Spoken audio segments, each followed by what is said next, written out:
Vou conversar agora com o escritor Dídimo Heleno Póvoa Aires. Boa tarde, Dídimo. É um grande prazer recebê-lo aqui no 30 Minutos. Prazer é meu, Éder. Muito boa tarde.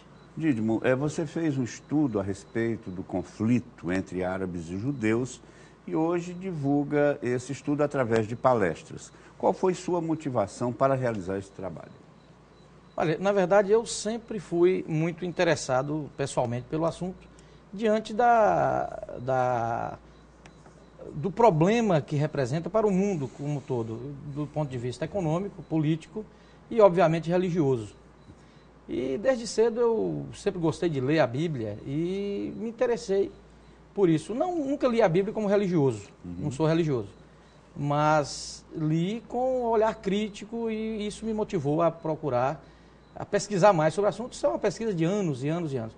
E há uns 2 anos eu passei a ministrar essa palestra, o conflito entre árabes e judeus, porque eu notei um certo interesse do público, sempre houve esse interesse do público, porque é um assunto que está na mídia, diariamente nós temos aí notícias, infelizmente notícias ruins sobre aquela região, e eu percebi que as pessoas sempre procuravam entender qual a razão desse ódio, desse embate entre árabes e judeus, e elas na verdade não conseguem compreender muito bem a origem disso tudo. E eu fiz uma síntese histórica a respeito do problema e ministro essa palestra. É uma síntese que eu me reporto aos primórdios bíblicos, porque não há como falar desse assunto sem falar da origem dele, que é uma origem bíblica, religiosa, que para esses povos tem uma relevância muito grande. E eu faço uma digressão passando pelo Império Romano, Império Bizantino, Império Turco-Otomano, até essa a fase antiga, vamos dizer assim, do conflito, e a partir da Primeira Guerra Mundial até hoje, que é a parte moderna que eu também abordo na palestra. É uma palestra de 2 horas de duração. Agora, na sua experiência, você acha que ainda há muita desinformação sobre esse conflito, que é considerado um dos maiores da história? Acho, certamente. Há muita desinformação, porque, como eu disse, as pessoas têm o acesso do fato do momento. Não há essa explicação histórica, até porque as televisões, as revistas, os jornais não têm espaço nem tempo para contar essa história na sua origem. Se reporta aos fatos, às questões fáticas, lá os homens bomba na Palestina, aquela coisa toda, mas não buscam orientar as pessoas no sentido de entender qual a origem. E o objetivo da palestra é justamente esse. Hoje nós estamos vendo aí, todos os dias, o Irã está muito em evidência, né? Tem tudo a ver com aquela região, com a questão da construção da bomba atômica, que o Irã quer construir, e o presidente Lula está aí tentando fazer um acordo junto com a Turquia. O Conselho de Segurança da ONU já rejeitou esse acordo. O Irã continua, e é uma questão importantíssima, porque o Irã, o Mahmoud Ahmadinejad, que é o presidente iraniano, ele continua dizendo e diz e afirma que um dos objetivos dele é dizimar o Estado de Israel do mapa. Quer dizer, isso, se ele constrói a bomba, poderia vir a ser o estopim para uma 3ª Guerra Mundial. Né? Porque... Bom, Dídimo, agora como estudioso do assunto, você acredita que há a possibilidade de um acordo de paz entre essas nações? Olha, paz completa, eu infelizmente tenho que dizer que não acredito em paz completa. Eu acredito que isso pode ser arrefecido de forma bem razoável.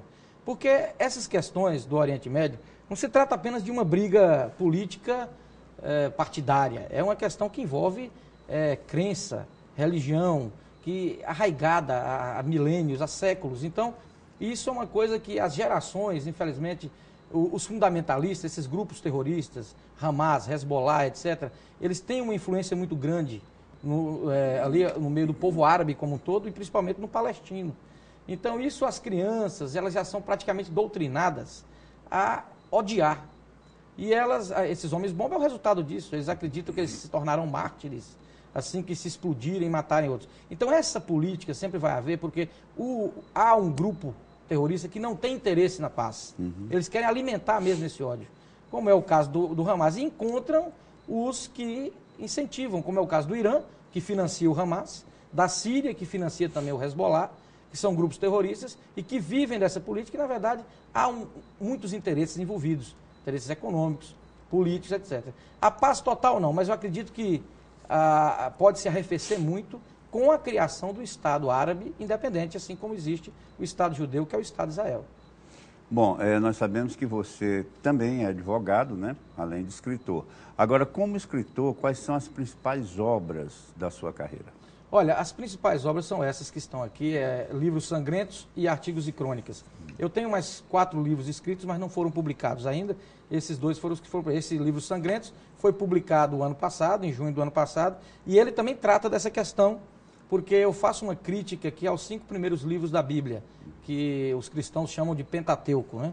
E eu faço essa crítica sobre esses 5 primeiros livros da Bíblia e abordo também a questão do Oriente Médio, não com a profundidade que o assunto merece, mas eu faço uma abordagem aí nesse livro. E esses Artigos e Crônicas, que são que eu reuni artigos e crônicas escritas em jornal ao longo dos anos que eu colaboro com o jornal, e fiz uma reunião, uma coletânea sobre isso. E tenho mais 4 livros a serem publicados. Pois é, você colabora com o Jornal do Tocantins, né? Com o Jornal do Tocantins. Eu sou leitor assíduo, né? E sempre leio tuas crônicas lá. Só com o Jornal do Tocantins? Só com o Jornal do Tocantins. Além dessas 4 obras que você ainda não publicou, você já está escrevendo mais alguma obra?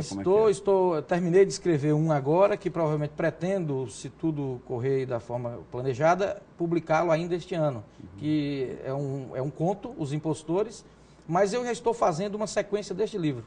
Como esse livro, ele aborda os 5 primeiros livros da Bíblia, mas eu tenho um projeto de escrever sobre todos os livros da Bíblia do Antigo Testamento. São 49 livros, portanto, escrevi um livro sobre 5 apenas. Então, eu tenho intenção de continuar escrevendo sobre, abordando a questão bíblica, mas dos outros livros. A partir de Josué, que é o primeiro livro depois de Deuteronômio, até Malaquias, que é o último do Antigo Testamento. Dídimo, para o telespectador que ainda não é seu leitor, aonde ele pode encontrar Livros Sangrentos e o outro é? O outro é Artigos e Crônicas. Artigos e Crônicas. Livros Sangrentos ele encontra na Palmas Cultural, que só é vendido lá na livraria Palmas Cultural, aqui no centro de Palmas. E esse Artigos e Crônicas, ainda existem alguns exemplares também na Palmas Cultural. Eles podem ser encontrados lá. Dídimo, muito obrigado por ter vindo ao 30 Minutos. Aqui estaremos sempre à sua disposição. E cada vez mais sucesso aí, tanto na sua carreira jurídica quanto na sua carreira literária. Eu agradeço muito, Eduardo, pela oportunidade. Muito obrigado. No próximo bloco eu vou conversar com o cantor e compositor Marcel Carvalho. É logo após um rápido intervalo cultural.